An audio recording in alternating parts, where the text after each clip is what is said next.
Olá, amigos do canal NEP Paulo de Tarso, sejam muito bem-vindos a mais um episódio da nossa série Saúde em Espírito. Fiquem todos bem à vontade, a nossa singela reflexão.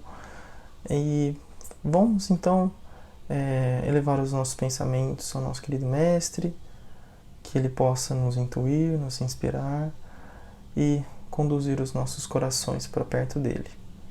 Bom, meus amigos, falaremos então de um tema que existe uma série de possibilidades de ser abordado, muito rico mesmo.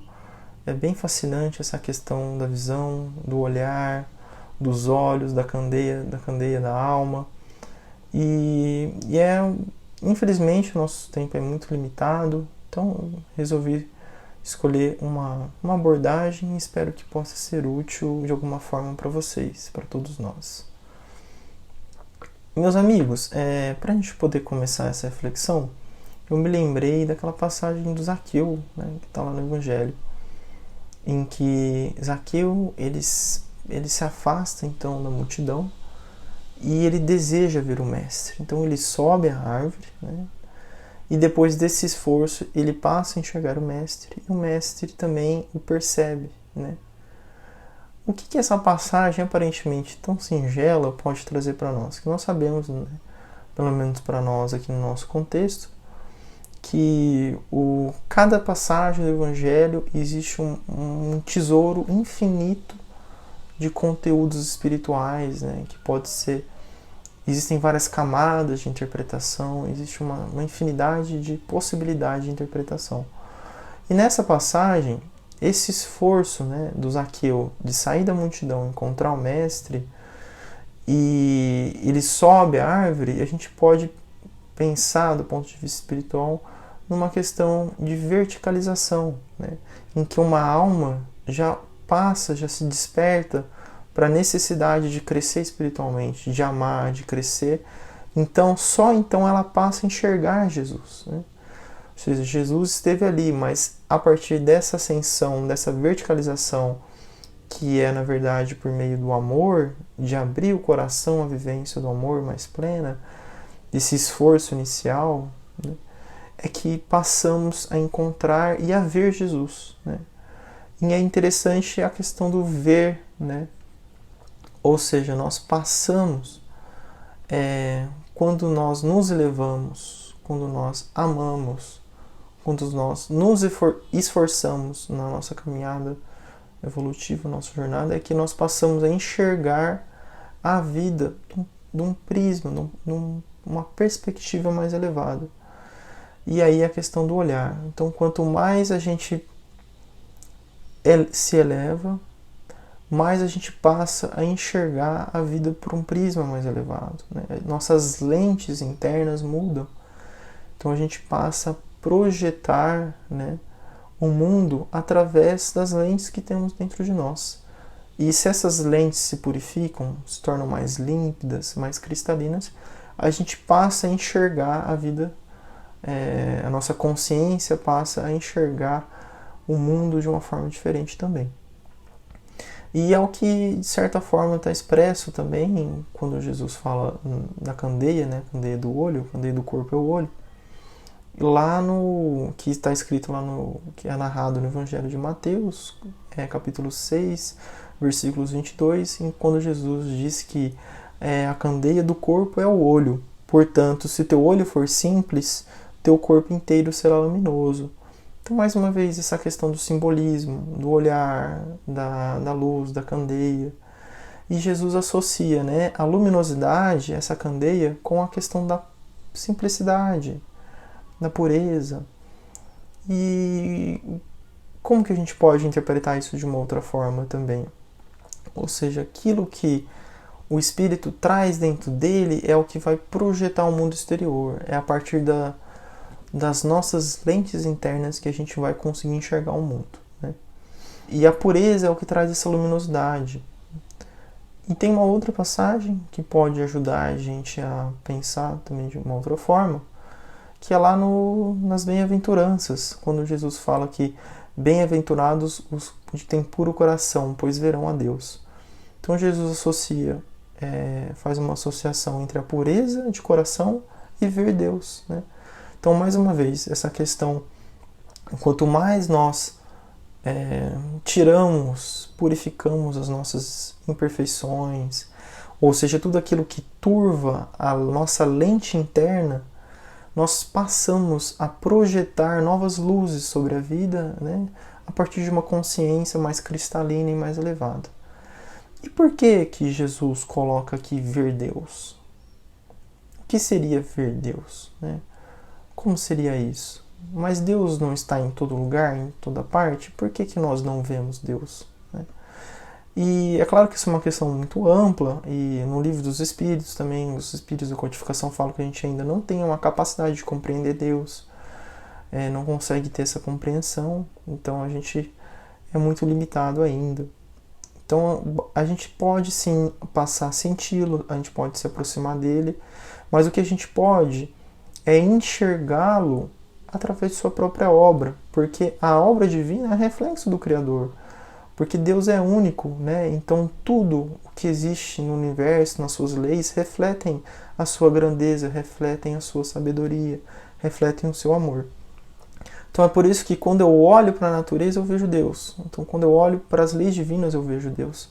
Quando eu olho para o semelhante eu vejo Deus, porque Deus se expressa em tudo. Então basta que nós tenhamos esse coração menos turvo e cada vez mais puro para a gente aprender a enxergar Deus em tudo. Então passaremos a ver Deus em todas as circunstâncias, em todos os fatos, em todas as situações, e passaremos a vislumbrar a presença dele em tudo, né? E o que acontece muitas vezes, então a gente deixa um pouco de ter essa questão de dualidade, de polaridade, bem e mal, de bom e ruim, e a gente passa a ver situações de aprendizado, oportunidades de crescimento. Então, o que é muito comum na nossa vida, por exemplo, uma pessoa está saudável, ela diz assim, muito comum, estou bem, graças a Deus, tenho saúde, graças a Deus. E quando essa mesma pessoa passa por uma enfermidade, ela se esquece de Deus. Muitas vezes ela reclama, ela se revolta, né? Como se Deus não estivesse presente ali também, né?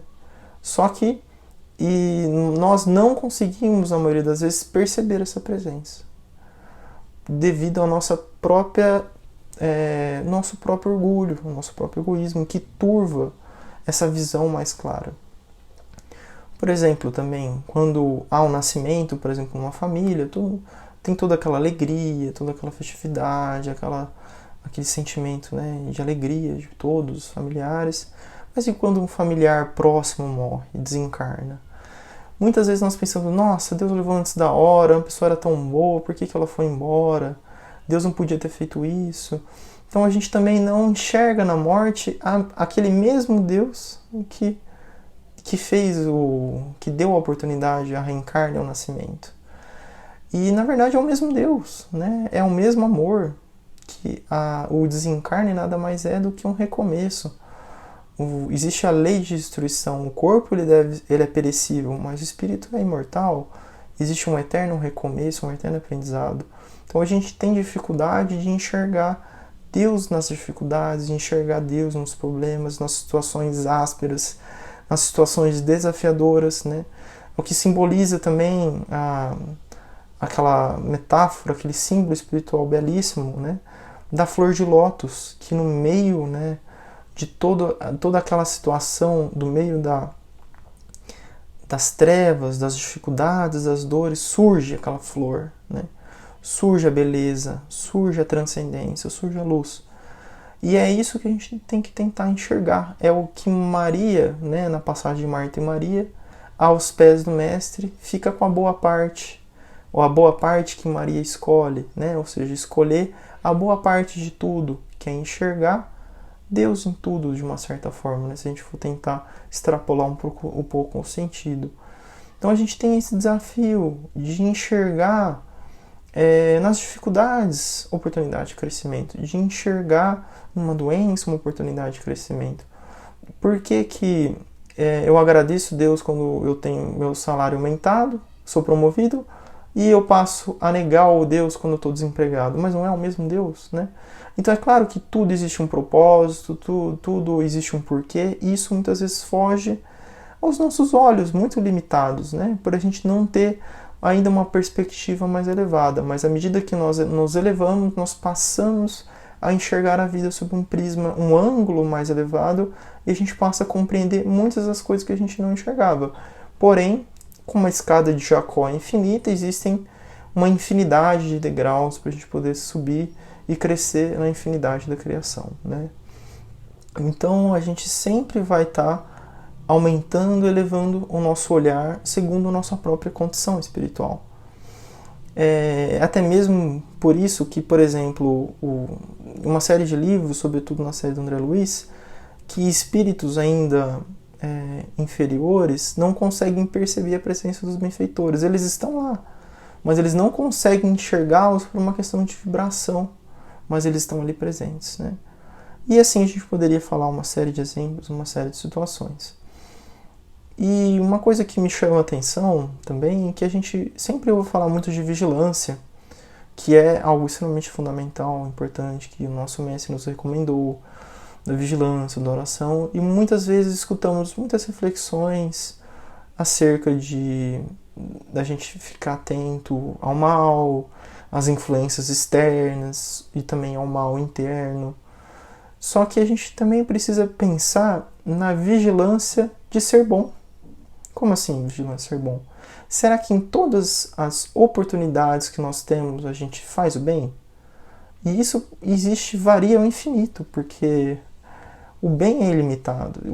A gente tem um limite, é claro, cada um tem um limite para poder fazer o bem, mas a gente não tem fim, né? O bem é algo infinito. Então, será que a gente tem conseguido ampliar um pouco esse horizonte de cada vez servir mais e ser mais útil na criação divina? Será que a gente consegue estar atento para as oportunidades de fazer o bem que muitas vezes a gente perde? E isso é muito comum, porque, por exemplo, chega uma pessoa que passa a ficar próxima de nós, seja no contexto familiar, seja no contexto de trabalho, dentre outros, e muitas vezes essa pessoa considerada difícil, entre aspas, passa a conviver conosco. E muitas vezes a gente passa, nossa, Deus me livre dessa pessoa, não quero mais saber dela. Quando, na verdade, essa pessoa está justamente ao nosso lado para a gente poder ser um instrumento, né, de compreensão, de amor, enfim.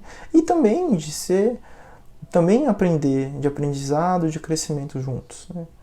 Então, muitas vezes Deus coloca essa pessoa na nossa vida e a gente fala, Deus me livre dessa pessoa estar aqui, né? E a gente perde a oportunidade de ver, né, o que Deus quer para nós, no nosso dia a dia. Porque muitas vezes nossa visão fica embaçada, o nosso coração ainda é muito turvo. Então a gente enxerga muito através das lentes do nosso próprio ego, do nosso personalismo, e deixa muitas vezes de perceber a vontade divina na nossa vida, né? Então, um dos livros muito interessantes que a gente pode abordar isso é um livro que se chama O Caminho Oculto, que é da ministra Veneranda, por meio da psicografia do Chico. É um livro que eu acredito que seja muito pouco falado, e é um livro muito singelo, bem curtinho, bem rápido de ler, é muito belo. E eu me recordo certa vez de estar ouvindo o podcast lá do pessoal do Ser, do Haroldo, e ele comentou desse livro, e eu achei muito curioso, porque eu nunca tinha ouvido falar. Então eu fui atrás para poder ver. E eu lembro do nosso querido amigo de ter comentado que era um livro, às vezes, muito mal interpretado, que ele era até, de certa forma, negligenciado, e por ser algo extremamente simples, entre aspas, né, singelo, com uma linguagem infantil, quando na verdade é um livro de extrema verticalidade, de puro sentimento, de uma beleza muito, muito apurada mesmo, né? Então vale a pena, quem não conhece, dar uma olhada. É uma leitura muito, muito, muito agradável, né? Então, resumindo, o que esse livro, por que a gente está falando disso? Porque ilustra muito bem isso que a gente está refletindo. Então a ministra conta a história de um personagem que é um garoto, de nome Leonardo, em que ele desejava muito, ele queria muito a presença do mestre. Ele desejava, ele ouvia as histórias do Evangelho, ficava fascinado, ficava encantado com aquelas paisagens, ficava encantado com as passagens, com as parábolas, desejava estar entre os espíritos eleitos, né, de ter toda aquela glória, enfim, de estar próximo do mestre. Então, ao dormir, ele é projetado por um plano maior, em que ele se encontra com Jesus, né? Então a autora espiritual descreve esse encontro de maneira muito bela. E então a criança pergunta: mestre, como eu faço? Qual é o caminho para o céu? O que eu faço? Então Jesus conta: olha, eu vou te dar 10 sinais. Vou te dar sinais de que do caminho para o céu, né? Então aí o menino todo feliz, depois no outro dia ele acorda com aquela alegria, com aquela recordação. E a história se passa narrando os acontecimentos do cotidiano dessa criança, numa situação de uma família rural, né, de um outro contexto, né? Então mostra que o menino, o pai pediu ajuda para o menino não quis saber, não quis serviço. E aí tinha uma vaquinha doente lá, ele não quis ajudar a vaquinha, tinha um amigo na escola que queria comer, não tinha fome, e o menino foi frio, insensível. Esse menino tinha dado trabalho na escola, mau comportamento, brigou, enfim, uma série de coisas. Foi ingrato com os pais quando ele retornou da escola, e uma série de situações. Então, ao dormir, esse menino retorna ao plano, ele é projetado novamente para essa esfera superior, né, em que se encontra o Cristo. E então ele percebe, né, que a atmosfera estava um pouco mais séria, um pouco mais densa, né? E o próprio mestre estava com um semblante mais pesado. E ele, meu Deus, o que está acontecendo, né? Por que o mestre não me enviou sinais? Então depois ele vai compreender, né, e o próprio Jesus explica, né, nessa narração, que ele tinha enviado 10 sinais, né? E os sinais eram justamente aqueles que ele fugiu, seja por ignorância, seja por negligência. Então ele diz assim: mas eu que enviei, eu que pedi para que seu pai precisasse de ajuda, para que você aprendesse o valor do serviço, para que você fosse útil. Você poderia ter ajudado aquela vaquinha, mas você não ajudou, enfim. Aquele amigo poderia ter sido um amigo fiel seu, mas você negligenciou ele. Enfim, todas uma série de situações. Então, o que essa história aparentemente muito simples pode trazer para a gente reflexão? Que muitas vezes, né, a gente quer muito a presença do mestre, a gente deseja um crescimento espiritual, só que a gente negligencia as oportunidades, a gente não consegue enxergar as oportunidades assim, bem debaixo do nosso nariz para a gente poder servir. Então, quando vem um testemunho, pequenos testemunhos, quando vem pequenas oportunidades de servir, a gente negligencia, muitas vezes a gente esquece, muitas vezes o nosso dever, seja então no ócio, enfim. E a gente fica cego para as situações, sendo que, na verdade, todas as circunstâncias da nossa vida, todas as circunstâncias do nosso dia são inspiradas e regidas pela vida mais alta, né? Jesus sabe de cada um dos nossos passos, né? Ele é o grande pastor que conhece cada uma de suas ovelhas, né? E o pastor maior é o Pai, que conhece e sabe cada uma das nossas sensações, cada um dos nossos corações. Então, certamente não existe acaso. Então, muitas vezes, por uma questão de cegueira, nós deixamos de ver Deus no cotidiano. Deixamos de enxergar os convites do Divino Mestre no nosso cotidiano. Então, isso é muito interessante a gente pensar. Quantas vezes a gente deixa de estar próximo de Jesus através do nosso cotidiano, nessas pequenas coisas. Enquanto isso, a gente fica com a mente fixa apenas em coisas maiores, né? E é muito curioso, porque nesse livro me chamou a atenção esse detalhe, que a Miranda fez questão de frisar que o menino era fascinado pela ressurreição, ou seja, pela glória, né, pela luz, e que ele mesmo esquecia do Calvário. Então, o Calvário é indissociado, né, da questão da ressurreição. Então, são coisas que estão juntas. Então, muitas vezes queremos crescer, queremos ter experiências espirituais, queremos ser melhores, mas nós não queremos o remédio, que é o serviço, que é a melhora, que é a abnegação, que é o sacrifício, né? E todo o nosso esforço que nos compete. Então, que nós realmente possamos nos livrar de tudo isso que turva, que embaça o nosso coração, as lentes íntimas do nosso ser, para que a gente possa ver com mais clareza, né? E ter a humildade e a sabedoria do século de Jericó, quando o mestre pergunta a ele: que queres que eu te faça? E ele responde: Senhor, que eu veja.